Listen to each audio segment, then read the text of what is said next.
Hello everyone, I'm Dr. Sri Banerjee, core faculty for the College of Health Sciences and Public Policy at Walden University with the joint faculty appointment at Ross University School of Medicine. I wanted to provide some important information that you can use and resource that you can use in your research, in your personal research, in order to be able to find out more information at the county level.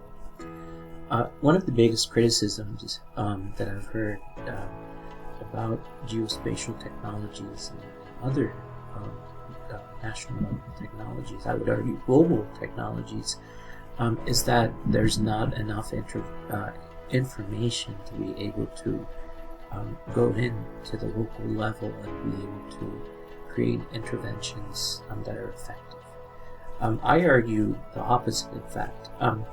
I say that if we use AI-guided or geospatially guided information, even temporally guided, then the types of information that can come out of that is way better than if we were to use just interventions. So you're able to use technology and hopefully to your advantage to be able to provide and create interventions that are effective. And it's very important to understand what the gap is specifically before you ask the correct questions. However, I do understand that sometimes when you're looking at location level data, then you have to compare multiple measures. I'll give you an example. For instance, recently I was looking at percent poor fair health. I've also done percent segregation and some of these other factors using county health rankings. So the latest one received or that has been released is the 2022 county health rankings, and I believe, if I'm not mistaken, this is from 2019 Behavioral Risk Factor Social Survey data. So BRFSS is a major nationally representative data set. I've not only analyzed it, but I've also participated in a phone call from the BRFSS data set. A lot of it is a questionnaire, unlike some of the other data sets. Anyway, I'm going to now turn to this guide here, and this is the Data USA map of poverty rate by county. Let's go look at. I'm going to now show you on the left how you can manipulate and take a look at 8 key areas. So it's developed and divided into diversity, and then just to give you an example, diversity includes demographics. Not only that, heritage, which is actually development from previous years. And so you have birthplace, place of birth, all of this information that you can take a look at. So we're not necessarily interested in that information, but you do have it at your disposal if you were to need it. So going back to the poverty rate, and then you can actually change the level even. What does change level mean? Just think about it a little bit. So change level, for if you take a moment to think about it, is the granularity level. It's actually pretty important when you're thinking about geospatial statistics, because you want to be able to make sense of your data, but then not get too stuck in the kind of the weeds where you're not able to really make any information out of the visual. So a lot of it has to do with not only aesthetics, but also knowledge of what type of granularity precisely will answer your question. Again, for geography, you can, and this is oftentimes the case, you can do a county level, which is what we have on the right displayed. And for those of you listening to this, it's the map of the geospatial map of the poverty level index. Or you can do it at the state level, and if you apply state, you can change level, and then you can apply state, and then that changes everything. Anyway, so this, you can change this, even the ACS 1-year estimate you can just provide, or 5-year estimate, which might be a bit more. It's reflecting the types of information at the county level, and it's reflecting temporal trends too.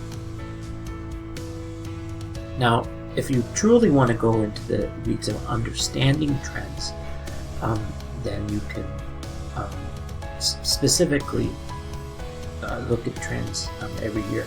And the strength of doing that is that you can see precisely which year there was a switch between one county and the next. I'll show you a couple of, I can show you a couple of instances, but if you look closely, what I encourage you to do is look closely at one state, and then take a look at those trends. Maybe select a northern state versus a southern state, and take a look at some of the descriptions. So anyway, you have 1 year versus 5 years. So, and then you add data to cart, and explore, and VIZ builder. So this is actually all across the United States, and you can make quick and easy to read maps for any part of the United States at state level. You can also see some trends, and it may be all the same color, but you can take a look at, for instance, in comparison, the poverty rate increase.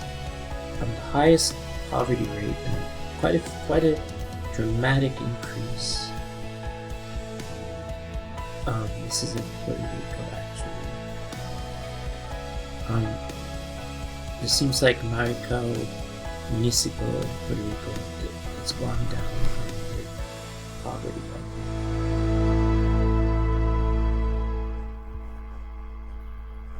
So this is all Puerto Rico, and you can change.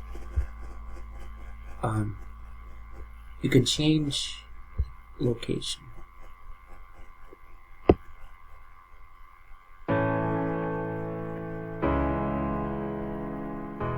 Seems like the top 10 places are in Puerto Rico, but then Todd County, South Dakota, is 58.9%. And I believe Todd County is one of the poorest in the United States, continental U.S.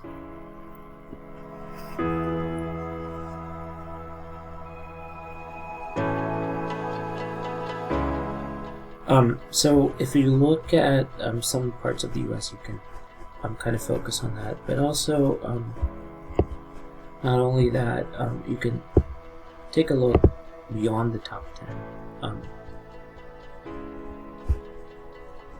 and then go from there. So you can add data to the cart, and then merge with any type of other types of data set. For instance, I was able to merge it with some COVID data that collected, and from some of the questionnaires. There's a couple more things in here, but again, there's reports, there's maps,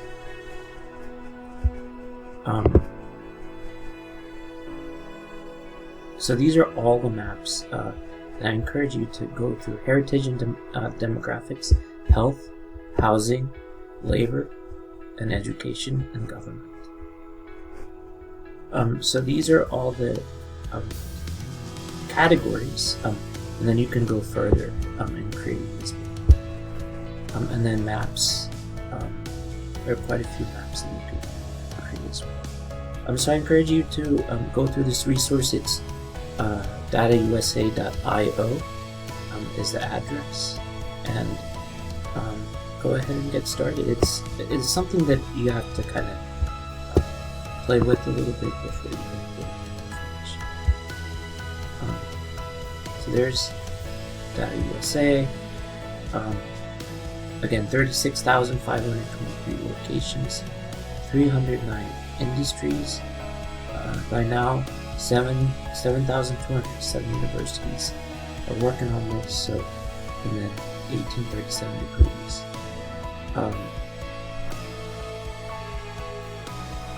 So these courses actually use this resource. Quite a interesting sort of data set for you to have at your disposal. And this is actually VIZ Builder is a part of the US Public data set, which is very effective in utilizing these things. These are all the resources that we have for data sources, geospatial data sources. Hope you've learned about how to go through this Data USA resource. Again, datausa.io. Datausa.io. Just remember that and get started.